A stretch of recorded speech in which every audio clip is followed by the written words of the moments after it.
Hello दोस्तों।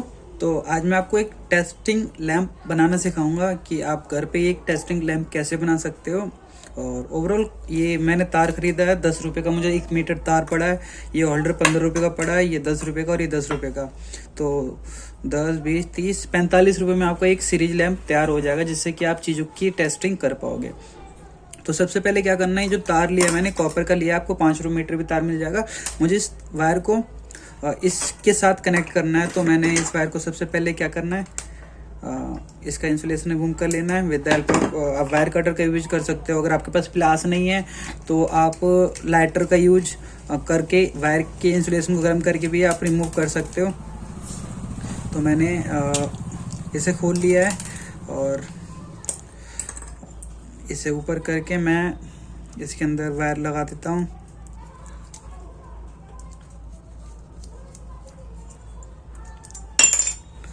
तो मैंने इस वायर को इसमें डाल देना है। इसमें हमें लेफ्ट लाइट राइट देखने की कोई ज़रूरत नहीं होती, क्योंकि लाइट लोड है। तो ऐसे हमें कोई दिक्कत नहीं कि हमें उसके टर्मिनल का ध्यान रखना होता है कि किधर हम रेड कलर को दें, किधर ब्लैक कलर को दें। ठीक है। तो आप इसमें किसी भी कलर का वायर यूज कर सकते हो, क्योंकि इसमें टू कंडक्टर की रिक्वायरमेंट होती है, 2 वायर की रिक्वायरमेंट होती है, इसलिए। तो मैंने इसे इसमें डाल दिया है। अब इन दोनों को मैं स्क्रू ड्राइवर से टाइट कर लेता हूँ। बस आप जब भी स्क्रू ड्राइवर चलाएं तो थोड़ा ध्यान रखें कि ज़्यादा स्क्रू ड्राइवर को फोर्स न लगाए, वरना स्लिप करेगा तो आपको थोड़ा मतलब लग सकता है चोट। तो मैंने इसे जैसे खोला था वैसे ही डाल लिया है, देख सकते हो आप। अब मैं इसके अंदर इसे डाल देता हूँ।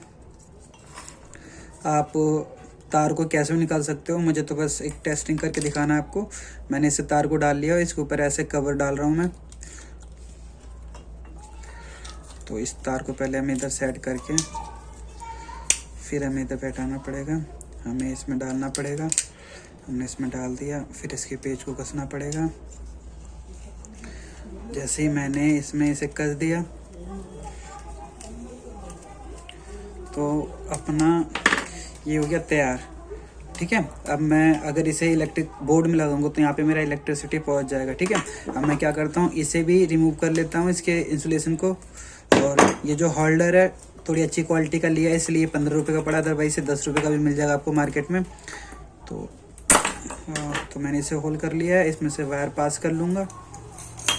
वायर पास करने के बाद इसके ये जो वायर है ये भी थोड़ी लो क्वालिटी का है, लेकिन ठीक है अपने लिए, इससे ज़्यादा हैवी की रिक्वायरमेंट भी नहीं है।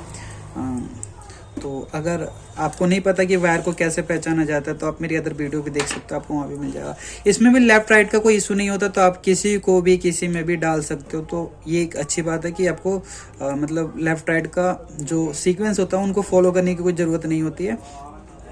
अदरवाइज अगर आप लाइक अर्थिंग का यूज करते तो आपको वहाँ पे सीक्वेंस की ज़रूरत होती है, तो आपको यहाँ कोई सीक्वेंस की ज़रूरत नहीं है। आप सीक्वेंस का ध्यान नहीं भी दीजिएगा तो कोई फ़र्क नहीं पड़ेगा। ठीक है। तो ये मैंने वायर लगा दी, ये मैंने कनेक्ट कर दिया। ठीक है।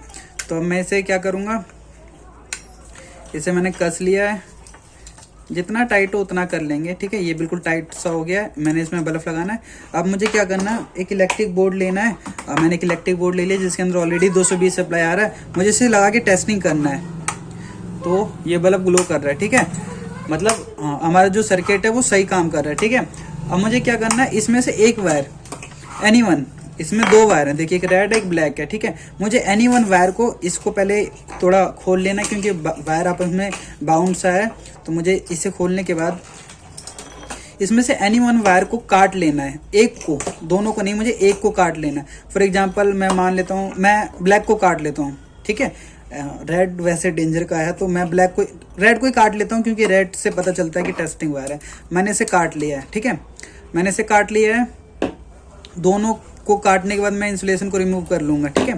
मैंने इंसुलेशन को रिमूव कर लिया है और इसे इस तरीके से, ये थोड़ा वायर पतला है ना तो उसमें थोड़ी वो आ रही है। आप अगर थोड़ी हैवी क्वालिटी का वायर लीजिएगा तो अच्छा बनेगा। अब क्या करना है मुझे, ठीक है। अब मेरा ये हो गया दो वायर। देखो एक वायर को, 2 वायर थे जिसमें से मैंने एक को बीच में से काट लिया, तो मेरे 2 वायर बचे। अब इस ब्लैक वायर को आप पीछे कर दो, 2 वायर को आगे रख दो। अब मैं जब इसे इलेक्ट्रिक बोर्ड में लगाऊंगा और मैं जब इसे ऑन करूँगा तो ये जब तक ग्लो नहीं करेगा जब तक ये सर्किट कंप्लीट नहीं होगा। जैसे ये सर्किट कंप्लीट हुआ, जैसे ये ग्लो करना चालू कर देगा। अब आपको टेस्टिंग कैसे करनी है, फॉर एग्जांपल मान लीजिए आपको टेस्टर की टेस्टिंग करनी है, तो आप एक इस टर्मिनल पे एक इस टर्मिनल पे लगाओगे तो आपका ये लाइट ग्लो करने लग गया। वैसे ही मैं आपको एक रिले चेक करके बताता हूँ कि रिले कैसे चेक कर सकते हो आप इससे। जैसा कि अपने पास कई सारे ओवरलोड है, कई सारे रिले पड़े हैं, तो ये मैं आपको दिखा दूँ कि जो अपने पास है इसे रिले कहते हैं, जो 3 पेज दिख रहे हैं आपको, और इसे ओवरलोड कहते हैं। ये फ्रिज के अंदर लगता है नॉर्मली। तो आज मैं आपको टेस्टिंग करना बताऊंगा कि आप इस सीरीज लैंप से इनको कैसे चेक कर सकते हो। आपको क्या करना है, देखिए आप इसे ध्यान से देखिए, इसके अंदर ना एक ये टर्मिनल दिख रहा होगा आपको, ठीक है। ये टर्मिनल जो है, आप इस टर्मिनल पे ध्यान दीजिए, आपको ये टर्मिनल दिख रहा होगा यहाँ पे, इस टर्मिनल पे, और एक बीच में एक टर्मिनल दिख रहा होगा। 2 टर्मिनल इसके अंदर होंगे। इन दोनों टर्मिनलों पे आपको ये रेड कलर वाला वायर लगाना है। यानी मैं इसे लगाऊं तो ये देखिए मेरा ये ग्लो कर रहा है, इसका मतलब ठीक है। अब मैं मुझे एक इस टर्मिनल पे लगाना है, एक इस टर्मिनल पे, अगर ये सही होगा तो ये बोल जाएगा, यानी ये सही है, ग्लो कर रहा है, तो इसका मतलब ये रिले आपका सही, ओवरलोड आपका सही है। ये कंप्रेसर के साथ यूज होता है, कंप्रेसर को प्रोटेक्ट करने के लिए।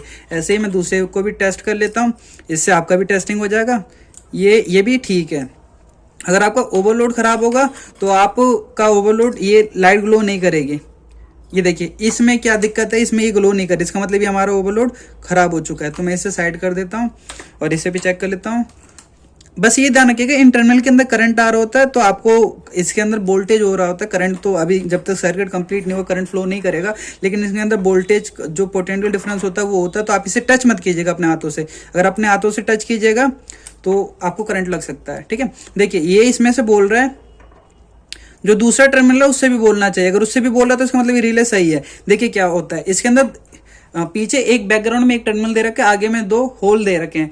अगर दोनों होल इस टर्मिनल से बोल रहा है तो इसका मतलब आपका रिले सही है, अगर नहीं बोल रहा तो इसका मतलब रिले खराब है। तो ये मैंने टेस्टिंग की, इसमें दोनों होल इस टर्मिनल से कंटिन्यूटी बोल रहे हैं तो इसका मतलब ये सही है। आप यहाँ पे मल्टीमीटर का यूज कर सकते थे, लेकिन मल्टीमीटर सबके पास नहीं होता, तो मैंने इसलिए आपको ये टेस्टिंग करके बताया कि आप इससे भी टेस्टिंग कर सकते हो। इसको भी ये भी बोल रहा है।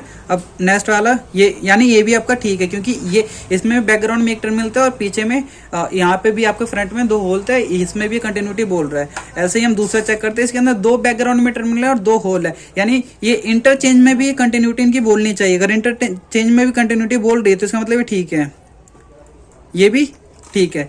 अगर आप दोनों तरफ से चेक करोगे तो कंटिन्यूटी बोलेगा, तो ये भी ठीक है। ऐसे ही आप किसी भी चीज को चेक कर सकते हो, बस आपको इस बात का ध्यान रखना है कि आपको इन टर्मिनल के ऊपर मतलब इनके ऊपर ना पोटेंशियल डिफरेंस वोल्टेज होता है, करंट नहीं है। करंट जब फ्लो करेगा जब सर्किट कंप्लीट होगा।